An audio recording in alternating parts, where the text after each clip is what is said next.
Assalamualaikum warahmatullahi wabarakatuh. Apa kabar semuanya? Semoga kita semua selalu dalam kondisi yang sehat. Oke, dalam video pembelajaran karakter keislaman kali ini, bab yang akan kita bahas yaitu mengenai zakat. Apa itu zakat? Zakat merupakan sebuah dimensi ibadah yang dilaksanakan dengan perantara harta benda dalam rangka memenuhi perintah Allah Subhanahu wa taala dan mengharap pahala darinya, dan juga sebagai suatu dimensi sosial yang dilaksanakan atas dasar kemanusiaan.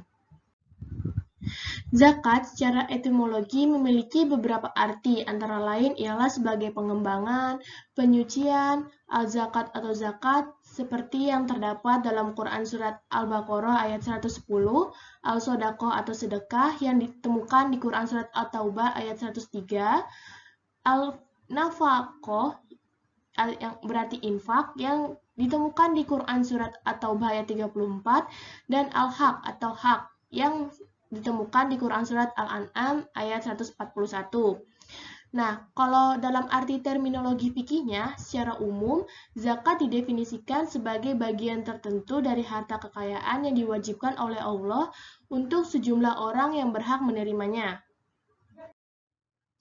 Meski zakat dan pajak secara sekilas itu memiliki arti yang sama, yaitu sebagai bentuk kewajiban yang dibebankan kepada harta kekayaan seseorang dan pada pribadi yang bersangkutan untuk kepentingan manusia.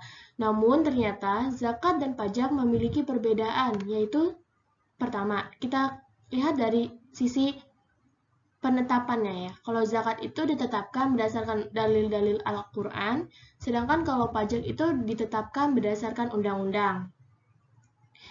Nah, yang kedua itu tentang kewajiban. Kalau zakat itu kewajibannya kepada agama, dan kalau pajak itu kewajiban atas negara. Nah, yang perbedaan yang ketiga, kalau zakat diwajibkan kepada umat Islam yang kaya atau umat Islam yang memiliki harta yang berlebih, dan kalau pajak itu diwajibkan kepada seluruh rakyat, baik yang Islam maupun yang non-Islam. Para ahli fikih telah menetapkan bahwa zakat itu diwajibkan kepada seseorang apabila kepadanya terpenuhi syarat-syarat wajib zakat sebagai berikut. Yang pertama itu ada merdeka atau al-huriyah yang artinya itu bebas dari perbudakan atau hamba sahaya. Yang kedua itu Islam. Ketiga ada balik atau berakal. Yang keempat itu ada mencukupi satu nisab. Yang kelima, harta itu milik sendiri secara sempurna. Dan yang terakhir itu udah sampai haul. Maksudnya harta itu dimiliki sampai 1 tahun secara sempurna. Yang selanjutnya itu ada mustahik zakat atau orang-orang yang berhak menerima zakat. Ada yang mengajukan bahwa orang yang berhak menerima zakat itu terdiri dari 8 golongan. Yang pertama itu ada orang fakir, yaitu artinya orang yang tidak memiliki harta ataupun pekerjaan. Yang kedua orang miskin, yaitu orang yang serba kekurangan dan benar-benar membutuhkan. Yang ketiga ada amil zakat, yaitu orang yang memungut zakat. Yang keempat itu ada fisabilillah, yaitu orang yang sedang berjuang atau berperang di jalan Allah. Yang kelima itu ada mualaf kulubuhum, yaitu seperti seorang mualaf ya yang baru masuk Islam. Yang selanjutnya itu ada rikob. Rikob itu adalah usaha memerdekakan hamba sahaya dengan cara membelinya dengan uang zakat untuk membebaskannya. Terus yang keenam itu ada gorimin. Yang ketujuh itu ada gorimin. Artinya gorimin itu adalah orang yang sedang terlilit hutang dan tidak mampu membayarnya kecuali dengan adanya bantuan dari orang lain. Dan yang terakhir atau yang kedelapan itu ada Ibnu Sabil, yaitu orang yang sedang dan akan melaksanakan perjalanan untuk tujuan kebaikan. Nah, yang selanjutnya itu ada harta yang wajib dizakatkan. Pastinya kita semua belum tahu nih harta-harta apa aja yang wajib kita zakatkan atau harta-harta apa aja yang tergolong untuk dizakatkan. Nah, yang pertama itu ada emas dan perak. Emas dan perak itu ada ketentuannya. Kalau emas itu ketentuannya jika nisabnya itu sudah mencapai 20 dinar itu wajib dizakatkan. Kalau perak kalau sudah mencapai 200 dinar. Nah, kalau yang kedua, harta perniagaan yaitu segala sesuatu atau segala jenis yang dipersiapkan untuk diperdagangkan itu wajib untuk dizakatkan.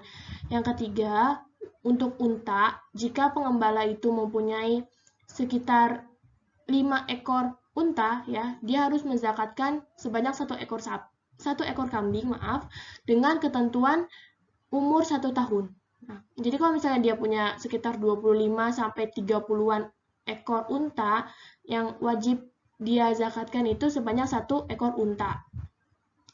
Yang keempat itu ada kambing. Kalau kambing itu minimal dia punya sekitar 40 sampai 120 ekor kambing. Dengan zakatnya itu berupa 1 ekor kambing.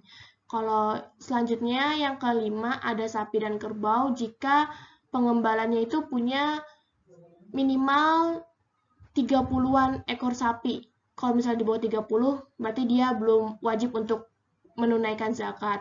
Jadi kalau misalnya pengembala itu punya sekitar 30-an sapi dan kerbau, dia wajib menzakatkan sebanyak 1 ekor sapi.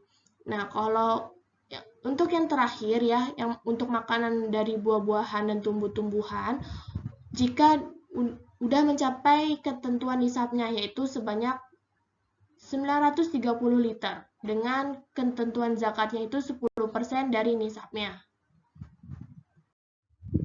Nah, yang selanjutnya itu ada hikmah dari zakat. Hikmah dari zakat itu apa sih, teman-teman? Yang pertama, zakat dapat mensucikan jiwa seorang mukmin yang berzakat dari sifat-sifat kikir dan mengantarkannya pada sifat kedermawanan. Yang kedua, zakat bisa sebagai bentuk perwujudan dari rasa syukur terhadap nikmat yang diberikan Allah kepadanya. Yang ketiga, hikmah dari zakat, segala yang dimilikinya pada hakikatnya itu adalah milik Allah Subhanahu wa taala, yang mana harus kita kembalikan kepadanya melalui pembayaran zakat. Nah, hikmah zakat yang selanjutnya itu ada kebiasaan dari memberikan zakat itu bisa menghantarkannya menjadi seorang mukmin yang jauh dari sifat keborosan dan ketamakan. Nah, hikmah yang terakhir yaitu hikmah yang terpenting nih dari pemberian zakat ialah terlaksananya perintah Allah Subhanahu wa taala. Nah, yang selanjutnya itu ada waktu pembayaran zakat. Nah, waktu pembayaran zakat yang tepat itu kapan sih? Yaitu ketika telah memenuhi persyaratan nisab dan haul bagi harta kekayaan yang disyaratkan yaitu haul. Seseorang yang telah memiliki harta kekayaan dalam jumlah sau atau 1 nisab dan sudah sempurna setahun dimilikinya, wajib dengan segera untuk membayarkan zakatnya jika ia mampu melaksanakannya. Sekian, terima kasih bagi kalian yang sudah menyimak video pembelajaran mengenai bab zakat ini. Apabila terdapat kesalahan pengucapan atau kata, mohon dimaafkan. Wabillahi taufiq wal hidayah. Wassalamualaikum warahmatullahi wabarakatuh. See you.